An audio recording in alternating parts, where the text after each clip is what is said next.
বিসিবির সভাপতির পদ হারিয়ে গেলেও আত্মসমর্পণ নয়, বরং লড়াই চালিয়ে যাওয়ার ঘোষণায় দিলেন ফারুক আহমেদ। জাতীয় ক্রীড়া পরিষদের এনএসসির মনোনয়ন বাতিলের ফলে আনুষ্ঠানিকভাবে বিসিবির পরিচালকের পদ হারিয়েছেন তিনি, যার ফলে স্বয়ংক্রিয়ভাবেই শূন্য হয়েছে সভাপতির আসনও। এর মধ্যেই ছড়িয়ে পড়েছে তিনি নাকি দেশ ছেড়েছেন। তবে শুক্রবার একটি ভিডিও বার্তায় এই খবরকে পুরোপুরি মিথ্যা বলে উড়িয়ে দিয়েছেন ফারুক আহমেদ। ফারুক আহমেদ বলেন, আমি দেশেই আছি। যারা এতদিন আমাকে নিয়ে নাটক তৈরি করেছে, এটা তাদের নাটকের শেষ দৃশ্য মনে হচ্ছে। গুজবে কান দিবেন না। আমি আগামীকাল শনিবার একটি সংবাদ সম্মেলনের আয়োজন করার চেষ্টা করছি। তিনি আরো বলেন, কেউ যেন বিভ্রান্ত না হয় এবং তার বিরুদ্ধে চালানো প্রচারণার বিরুদ্ধে লড়াইয়ে তিনি চালিয়ে যাবেন।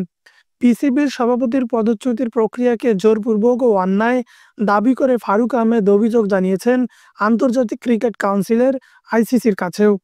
তিনি জানান, আমি আইসিসির সভাপতি জয় সাহার কাছে বিষয়টি অবহিত করেছি।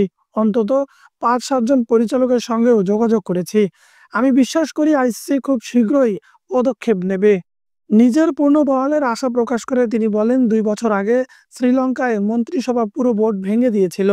তখন আইসিসি হস্তক্ষেপ করে তাদের ফের বসিয়েছিল। আমার ক্ষেত্রেও আইসিসি ততপর ভূমিকা নেবে বলে আশা করি। বিসিবির আপ পরিচালক সম্প্রতি যুব ও ক্রীড়া মন্ত্রণালয়ে লিখিতভাবে ফারুক আহমেদের বিরুদ্ধে অনাস্থা জানান। অভিযোগের তালিকায় ছিল অনিয়ম, স্বেচ্ছাচারিতা ও ক্ষমতার অপব্যবহার। সেই চিঠির ভিত্তিতেই গতকাল বৃহস্পতিবার রাতে জাতীয় ক্রীড়া পরিষদ তার মনোনয়ন প্রত্যাহার করে এবং নতুন কাউন্সিলর হিসেবে আমিনুল ইসলাম বুলবুলকে মনোনয়ন দেয়। এরই মধ্যে আমিনুল ইসলাম বুলবুলকে সভাপতি করা হয়েছে বিসিবির পরিচালনা বোর্ড থেকে। ফারুক আহমেদের ভাষ্য, এই পরিষদের শেষ দেখে তবেই থামবেন।